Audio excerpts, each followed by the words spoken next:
Good morning बच्चों, कैसे हो आप सब।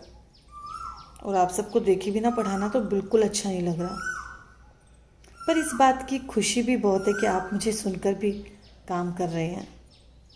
आप सभी प्रशंसा के पात्र हैं। और बच्चों, आज मैं आपको व्याकरण के अंतर्गत आए एक उपविषय सूचना लेखन के बारे में बता रही हूँ। ये सूचना लेखन एक परीक्षा में 5 अंकों का आता है। तो आज मैं इस सूचना लेखन के ऐसे मुख्य बिंदु बताऊंगी जिसका प्रयोग करने से आप परीक्षा में इसमें 100% अंक पा सकेंगे। पर सबसे पहले आपको ये पता होना चाहिए कि सूचना लेखन है क्या। बच्चों, इस सूचना लेखन में कुछ व्यक्तियों के समूह, विद्यार्थी आदि को सामान्य सूचना दी जाती है और सूचना किसी संस्थान, विद्यालय या कार्यालय द्वारा दी जाती है, जिनमें वे अपने निर्णयों से आम जनता को या विद्यार्थी को अवगत कराते हैं। तो बच्चों, इसमें प्रश्न इस प्रकार का आएगा, आपके विद्यालय में हिंदी दिवस के उपलक्ष्य में अंतर सदनीय भाषण प्रतियोगिता का आयोजन 20 अगस्त को किया जा रहा है, इस आशय की सूचना तैयार कीजिए। तो अब इस सूचना को लिखने के लिए हमें इन मुख्य बिंदुओं का ध्यान रखना है। देखिए, सबसे पहले जारी करने वाली संस्था कि वो सूचना किसके द्वारा जारी की गई है, क्या किसी विद्यालय के द्वारा, क्या किसी कार्यालय के द्वारा, तो उसकी संस्था का नाम लिखना है। फिर आपको सूचना लिखनी है, सूचना वर्ड लिखना है, सूचना शब्द लिखना है। फिर आपको विषय लिखना है कि सूचना किस विषय में है, संक्षेप में। दिनांक लिखना है। फिर 5वें नंबर पे आपको सूचना पाने वाले को सूचित करते हुए औपचारिक आरंभ, किसी एक विशेष व्यक्ति को संबोधित करते हुए नहीं लिखा जाएगा, सबको एक साथ। फिर विषय वस्तु, जब आपने पूरी सूचना लिख ली तो आपके इन चारों प्रश्नों का उत्तर उसमें होना चाहिए कि सूचना कब लिखी गई, कहाँ लिखी गई, क्या लिखी गई और किसके उपलक्ष्य में। 7वें नंबर पर हस्ताक्षर, जिसकी तरफ से सूचना लिखी गई है उसके हस्ताक्षर, नाम नहीं लिखना। और लास्ट में सूचना जारी करने वाले का पद, जिसने ये सूचना जारी करवाई है उसका पद क्या है।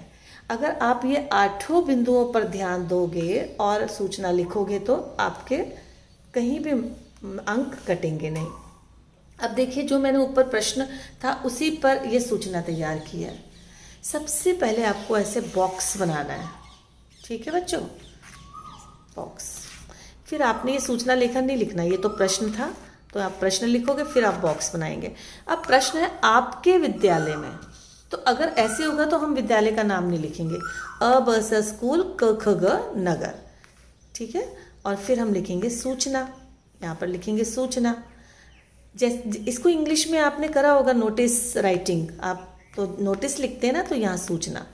भाषण प्रतियोगिता का आयोजन, देखो विषय कितना छोटा सा संक्षेप में कि भाषण प्रतियोगिता का आयोजन। अब यहाँ दिनांक, अगर वो सूचना आपकी 20 अगस्त को है, मतलब जो मुकाबला कंपटीशन है, प्रतियोगिता 20 अगस्त को है, तो ये सूचना हमने 10 अगस्त को दी होगी, तो यहाँ 10 अगस्त ये आपको सोचना पड़ेगा। सभी विद्यार्थियों को सूचित किया जाता है कि दिनांक 20 अगस्त को 10 बजे से विद्यालय के सभागार में हिंदी दिवस के उपलक्ष्य में एक अंतर सदनीय हाउस कंपटीशन, अंतर सदनीय भाषण प्रतियोगिता का आयोजन किया जा रहा है। इच्छुक विद्यार्थी अपने कक्षाध्यापक के पास अपना नामांकन, अपना नाम दिनांक 14 अगस्त तक अवश्य करवा दें, क्योंकि ये सूचना 10 अगस्त को लिखी गई है, जो प्रतियोगिता है वो 20 अगस्त को, तो 14 अगस्त तक अवश्य करवा दें। सभी प्रतिभागियों को 1 घंटा पहले अलग अलग विषय दिए जाएंगे, जिन पर उन्हें 2 मिनट की प्रस्तुति देनी होगी। नियम भी आ गया। अधिक जानकारी के लिए अधो हस्ताक्षरी से संपर्क करें। अधो हस्ताक्षरी, जिनके हस्ताक्षर नीचे दिए गए हैं, यहाँ हस्ताक्षर हो गए, और यहाँ हिंदी विभाग अध्यक्ष, हिंदी विभाग के अध्यक्ष। अगर ये स्कूल में है तब तो हमें फ़ोन नंबर देने की ज़रूरत नहीं है, क्योंकि बच्चों को पता है वो हिंदी विभाग अध्यक्ष से मिल लेंगे। पर अगर कार्यालय या कहीं हो तो यहाँ पर मोबाइल नंबर भी दिया जा सकता है। अब ये इन बिंदुओं का क्या हमने इसमें ध्यान रखा है, ये देखना है। जारी करने वाली संस्था ये रही। सूचना हमने ये लिखा है। विषय संक्षेप में लिखा है भाषण प्रतियोगिता का आयोजन। दिनांक हमने यहाँ लिख दी थी, क्या लिखी थी, 10 अगस्त। सूचना पाने वाले को सूचित करते हुए औपचारिक आरंभ सभी विद्यार्थियों को, सभी के लिए किया गया, तो ये औपचारिक।